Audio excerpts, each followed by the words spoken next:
All right, so it's getting real close to that time of the season where free agency starts, draft speculation. I'm pretty sure we have all had our fill of many sources and different rumors out there in the Twitter sphere, but it's time to just talk about free agency, talk about the draft, and to do that, I'm bringing in somebody who is well known for talking about both, Mr. Jake Burns. Jake, how you doing today, man? Great, great. Can't complain, man. Just ready to see some actual things happen between free agency and the draft.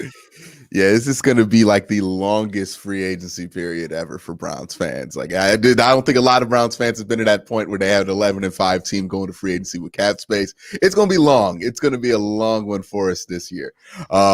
But speaking of that, right, that different place that the Browns are in, that they're not going into free agency hoping to make a jump to get over 500, that they are a playoff team, that they won a playoff game, that they have some real definite concrete steps already taken. What do you think that does to the difference in the Browns' free agency philosophy to what it has been over the years? Well, it means that some of this rollover cap that they've had build up, what I mean by rollover cap is every year you can have a certain allotment of money. If you don't hit the salary cap ceiling, you roll that money into the next year. They've been rolling money since like 2016. So what the idea is you have this 1 year rollover cap where you can go over the cap, but just for 1 year, to an extent that which you have that money, that if you're making a push, if you're making that all-in push, going to get some short-term guys, that you can make those things a reality. So that's the beautiful part here, as we all know, is that the Browns are just a few pieces away, and if they're just a few pieces away, you have that rollover cap that you can bring in some of those veterans, some of those names I'm sure we'll talk about here in a little bit. But those guys, that I guess the biggest difference will be it's less a focus on the future and more focus on right now. Like, what do the Browns do right now to go from reaching the divisional round to being in the Super Bowl, winning the Super Bowl? So that's kind of what Andrew Berry and company are kind of spending their time delineating, is what makes the most sense for us right now, what makes the most sense for us going forward. And now that we have this ability to know where we can go, let's be aggressive with what we have to go where we need to go to take the next step. So you mentioned their short-term deals. Do you think that's going to lean towards the Browns going towards veterans? Normally this team goes after 25 to 27-year-old free agents who are on their second or third team. Does this mean that they're going to go for the older guys, who might be, in some people's minds, close to the end of their career? It could. It certainly could. It could lean toward names like we know, like Anthony Harris or J.J. Watt, some of those guys 30s, but still have good years of football left under their belt. I think it could certainly push that way, because what you have to keep in mind is you have Myles Garrett's extension signed, but it doesn't kick in for another year or so. You have Baker coming up, and even if you sign Baker, it doesn't kick in for another year or two. Same with Nick Chubb. Like, once they sign those guys, it doesn't automatically kick in the money against the cap. That's what people kind of get confused about. It comes down the line. Like you always say, the tax bill eventually comes, but it's not a big issue for them right away. So they can structure some things like they did with Austin Hooper and Jack Conklin, where they push money off until a later date, to be able to structure it in a sense that we can go after some of the pieces we need right now so that we can make the cap fit for us in the immediate future. So I do think they're going to go for some of those older guys, but I do think there are some names that are interesting, such as Trey Hendrickson, a defensive end out of New Orleans, and another guy from New Orleans defense, Marcus Williams, who's a guy. Those guys are younger and can be a bigger second contract here. So that's kind of the balance I think they're going to strike. I don't think they're going to spend all of their money on older guys. I think they're going to pursue some sort of piece or two that can be a 4 or 5 year piece down the line here. But I think they're going to certainly, like you said, they're going to pursue some stopgap guys who are very good veteran players who, with the free agency, not with free agency, with the salary cap being lower than what was expected, it's going to make some of those guys who are going to get a little bigger deals have to shrink down in size in terms of what they look at. So I do think we'll see a few of those 1 year Andrew Berry special deals we saw coming into last year. Yeah, definitely. You mentioned something there with the Saints. I think that's a team that a lot of people are looking at to kind of poach their roster. They're losing their quarterback. We don't know where they're going to be. They might be headed towards a rebuild, and they're like, $70+ million over what the projected cap is going to be. With the cap crunch, right? And a lot of teams, I think almost half the league might be over the cap in some way or shape or form. How do you think that's going to change free agency? Well, like I said, it's gonna make the guys at the middle class tighten the belt a little bit. So some of those deals that were maybe 3 years, $30 million now get reduced by $10 million or so, or even get pushed off until like a week or two into free agency when teams are trying to figure out what they have left. So, the stars won't be affected. The big name guys are going to get their monies. It's just like Major League Baseball in a sense, or even the NBA. The big name names are going to get their money, but it's the middle class that'll get tightened up. So can Andrew Berry and his guys find that middle class sweet spot that allows them to bring in some guys who are not at the tail end of their career, but are still guys who are trajecting, have the forward trajectory kind of moving up.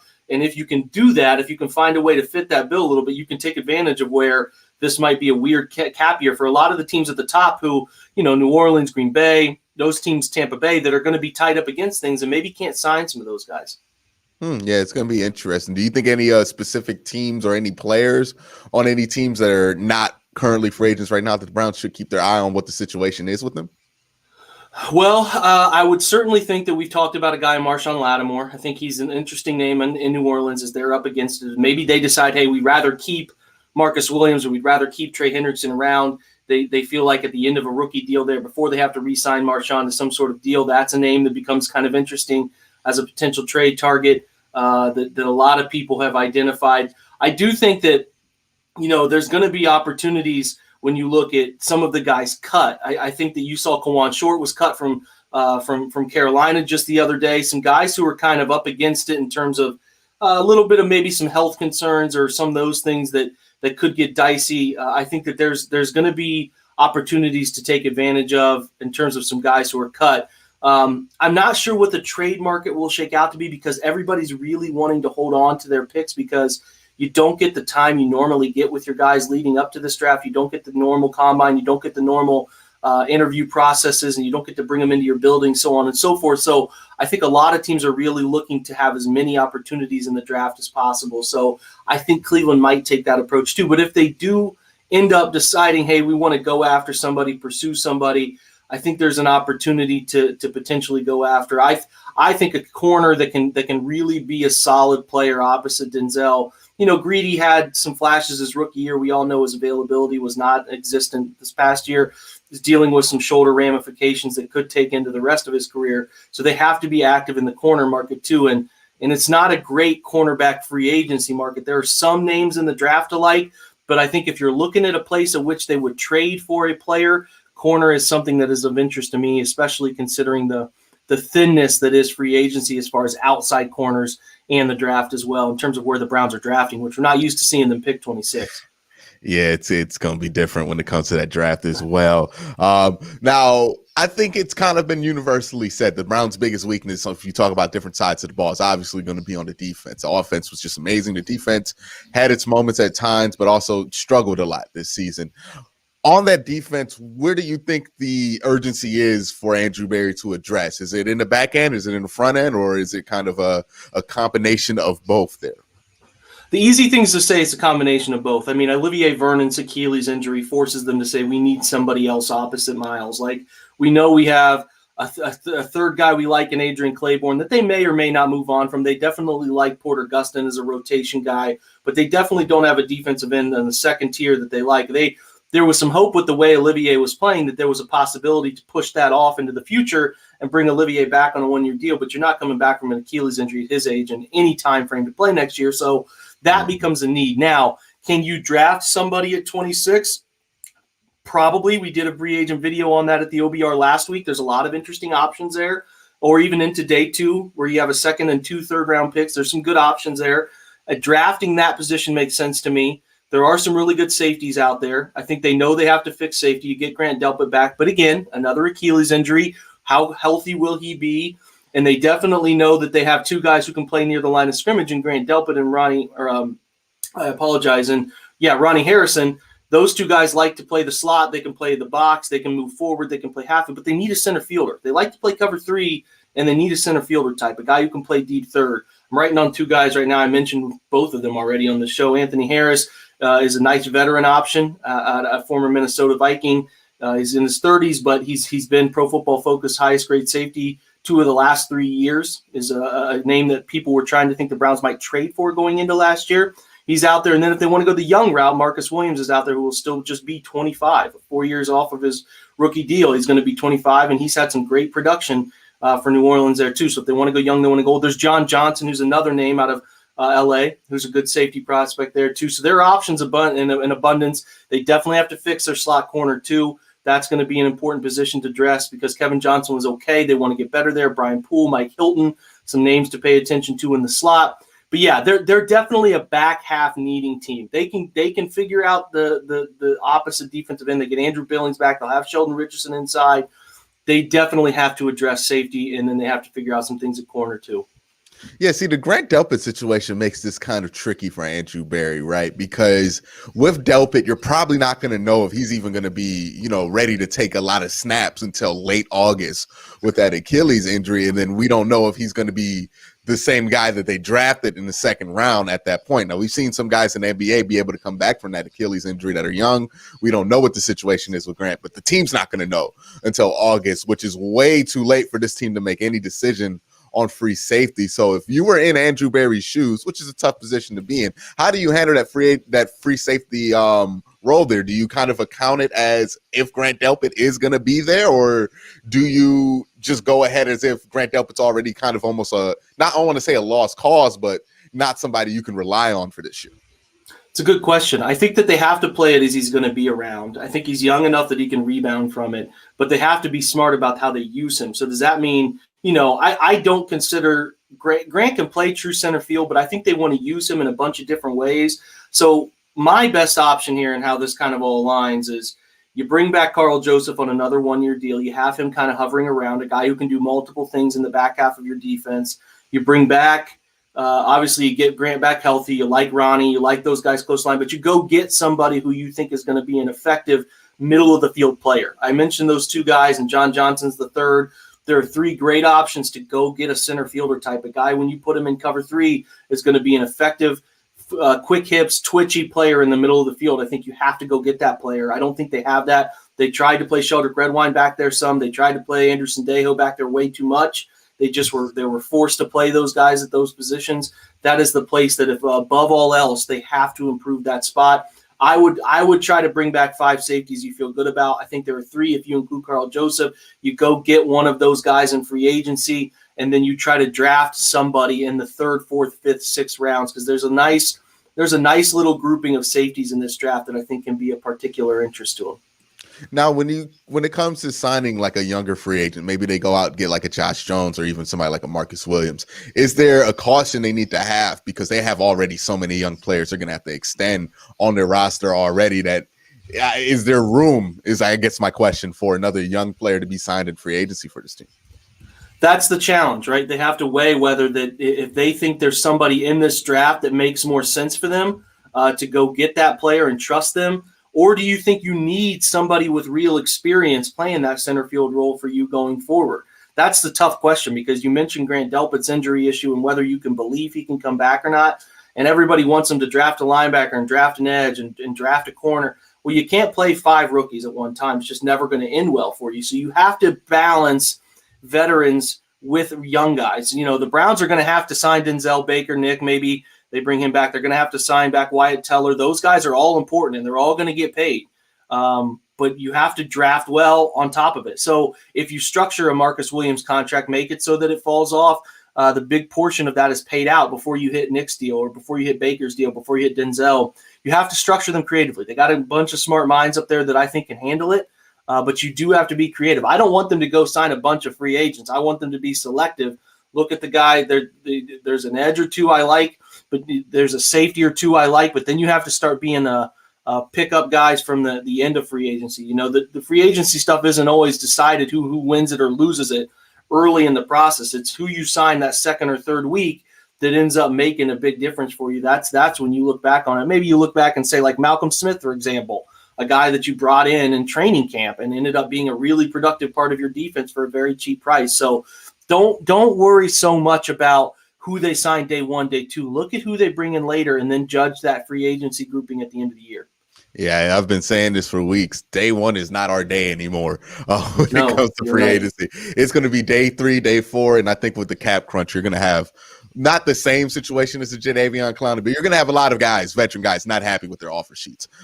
So you're going to be able to wait there. You might sign some guys before camp. So free agency, it's going to be a long, slow kind of grind out year for them because it's not going to be the year where you get 3 guys, and you could put up the poster and have all that fun stuff there. But speaking of free agency, let's talk about the Browns and who they have coming up. Not a ton of notable names there in free agency, just some kind of utility guys, more or less. I guess Larry Ogunjobi and Olivier Vernon, technically, but we know he's not going to play next year, would be the biggest names that are up.